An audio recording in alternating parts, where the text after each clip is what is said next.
Saudara, usai diperiksa Bareskrim, Kapolri copot Verdi Sambo dari jabatan Kadif Propampori dan dimutasi sebagai Patian Mapolri. Lebih lengkapnya kita akan tanyakan kepada Ketua Indonesia Police Watch, Sugeng Teguh Santoso.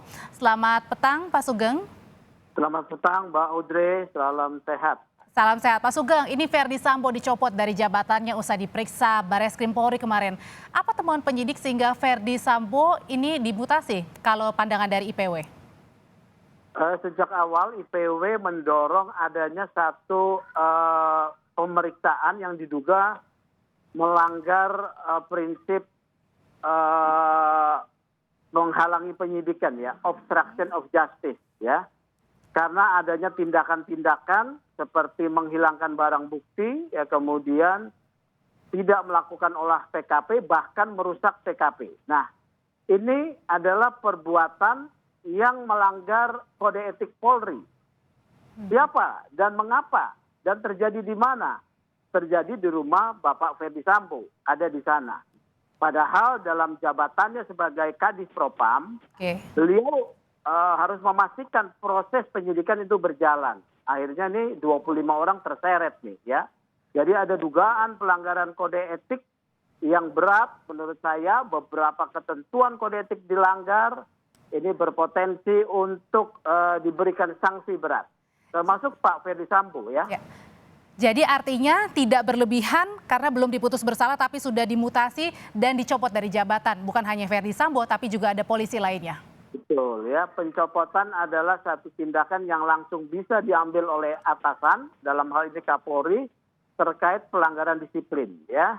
Nanti kalau ditemukan adanya pelanggaran kode etik, dan menurut IPW di sini ada banyak pelanggaran kode etik, maka kepada yang bersangkutan bisa diperiksa pengenaan pelanggaran kode etik dan juga jangan lupa potensi adanya pelanggaran pidana, ya, ketentuan pasal 221 dan pasal 233. Oke, menghalangi penyelidikan yang seperti apa kalau dilihat dari Pak Sugeng sebagai Ketua IPW? Apakah salah satunya karena CCTV? Karena Kapolri kemarin juga menyebutkan CCTV rusak. Ini nanti kita akan jelaskan. Halo? Ya. Dua poin, ya, yang sangat penting terkait dengan penghalangan penyidikan ini adalah satu, merusak PKP yang dikatakan oleh Pak Bareskrim atau Pak Kapolri, ya, merusak TKP dan menghilangkan barang bukti.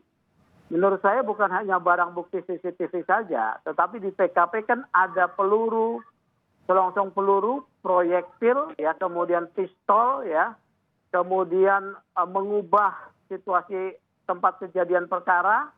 Padahal di dalam ketentuan kode etik, ya, penyidik dalam melakukan penyidikan yang menjadi tanggung jawabnya dilarang merekayasa isi keterangan berita acara penyidikan, melakukan penyidikan yang bertentangan dengan ketentuan peraturan perundang-undangan. Nah, olah TKP adalah bagian dari ketentuan penyidikan yang harus dilakukan oleh penyidik. Kemudian Pak Verdi Sambo kan ada di lokasi sebagai pejabat dengan pangkat tertinggi, ternyata itu tidak dilakukan, ya. Bahkan akibat apa yang dilakukan dari 25 polisi ini, IPW mendesak agar pecat saja 25 personil polisi. Benar, yang terlibat. itu PDH istilahnya, ya, pemberhentian tidak dengan hormat.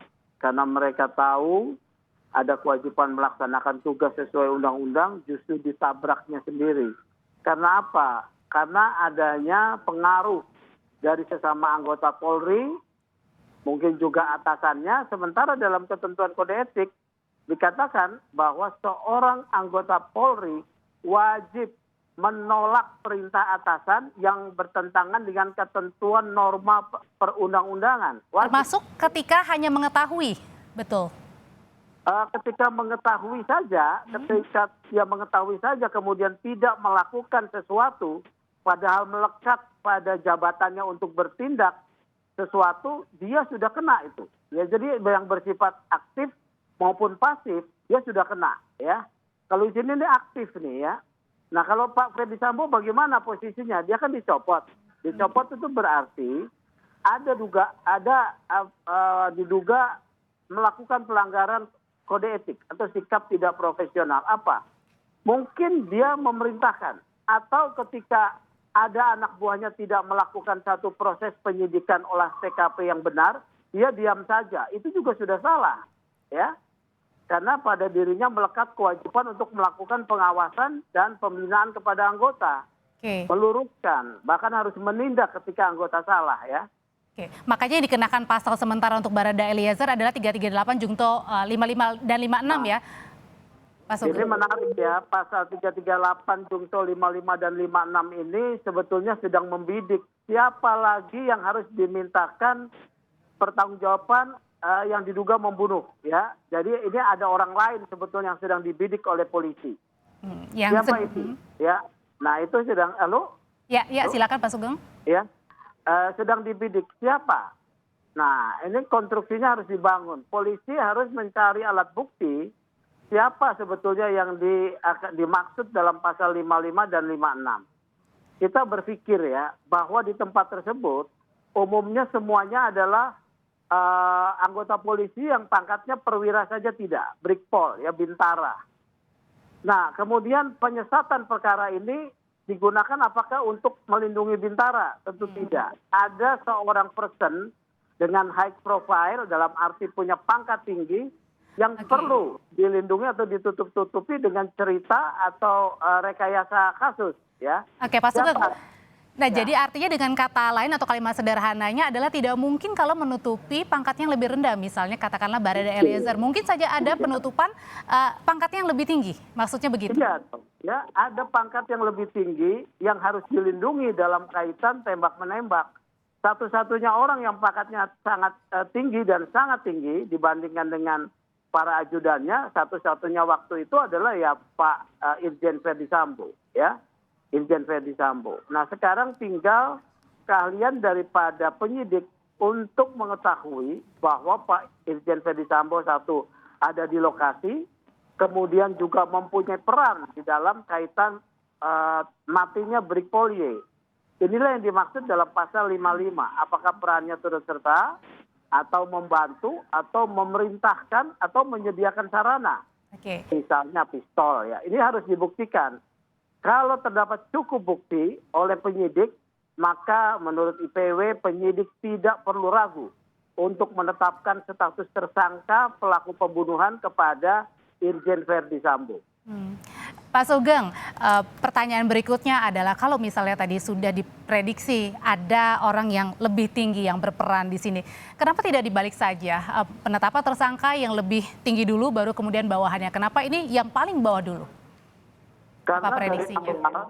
Karena dari awal sudah ada satu upaya menyesatkan informasi ya, kemudian satu upaya mengaburkan peristiwa dengan membuat laporan pelecehan seksual, tembak-menembak yang menempatkan Brigpol Y ini sebagai terduga pelaku kejahatan yang ditembak mati. Ini dibangun alibi seperti itu ya, yang kemudian semuanya janggal setelah dilakukan pengecekan lebih lanjut. Seperti itu. Mengapa harus berbohong? Pasti ada yang ditutup-tutupi. Mengapa ditutup-tutupi? Ada seseorang yang mempunyai satu posisi high profile, ya. Baik, ada orang yang diduga berperan lebih tinggi, makanya Barada Eliezer terlebih dahulu ditetapkan sebagai tersangka dengan pasal 338 Jungto 55 dan 56. Terima kasih Ketua Indonesia Police Watch, Pak Sugeng Santoso sudah bergabung bersama kami di Kompas Petang. Terima kasih, Mbak Audrey.